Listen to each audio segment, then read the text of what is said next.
کیا آپ نے کبھی سوچا ہے کہ جب بہن بھائی کئی دن یا مہینوں بعد ملیں اور جذبات میں آ کر گلے مل جائیں تو کیا اسلام میں یہ عمل جائز ہے، یا کہیں ہم انجانے میں کوئی ایسی حرکت تو نہیں کر رہے جو دینی لحاظ سے غلط ہو؟ آج ہم اس سوال کا حقیقت پر مبنی دلچسپ مگر حیران کن جواب جانیں گے، لیکن آخر تک دیکھیے گا کیونکہ اصل حقیقت آپ کے سامنے آئے گی۔ ہم سب جانتے ہیں کہ اسلام نے مرد و عورت کے تعلقات کے لیے واضح حدود مقرر کی ہیں۔ پردے کا تصور، نظریں جھکانا، غیر محرم سے میل جول سے پرہیز، یہ سب چیزیں اس لیے ہیں تاکہ معاشرہ پاکیزہ رہے۔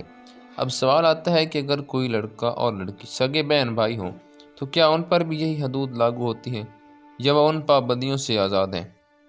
دیکھیں، قرآن مجید میں سورۃ نور آیت نمبر 31 میں اللہ تعالیٰ نے ان مردوں کا ذکر کیا ہے جن کے سامنے عورت اپنا پردہ نہیں کرتی، اور ان میں یعنی باپ، بیٹے اور بھائی کا ذکر صاف الفاظ میں موجود ہے، یعنی بہن بھائی محرم ہوتے ہیں۔ اسلام میں محرم رشتے وہ ہیں جن سے نکاح ہمیشہ کے لیے حرام ہوتا ہے، لہذا شرعی طور پر بہن بھائی آپس میں محرم ہیں۔ لیکن اب بات صرف محرم ہونے کی نہیں بلکہ میل جول کے انداز کی ہے۔ اسلام ہمیں صرف ظاہری حلال حرام نہیں سکھاتا بلکہ جذبات، ارادے اور نیت کی صفائی بھی سکھاتا ہے۔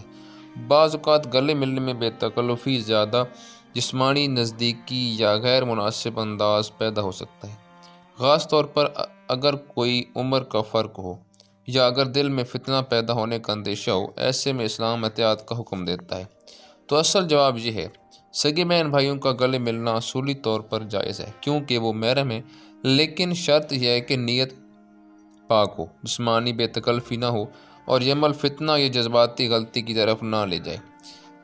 اگر ملنے میں محبت، احترام اور خلوص ہو جیسا کہ والدین یا بھائی بہن کے درمیان ہوتا ہے تو یہ جائز ہے اور اسلامی اقدار کے مطابق ہے، لیکن اگر انداز غلط ہو یا جسمانی قربت زیادہ ہو تو یہ ناجائز اور مکروہ ہو جاتا ہے۔ اسلام ہر چیز میں اعتدال سکھاتا ہے، نہ سختی نہ بے حیائی، بس ایک پاکیزہ توازن۔ تو اگلی بار اگر آپ بہن یا بھائی سے ملیں تو دل کی محبت کا اظہار ضرور کریں، مگر اسلامی حدود کے ساتھ، کیونکہ یہی محبت میں عبادت بن سکتی ہے۔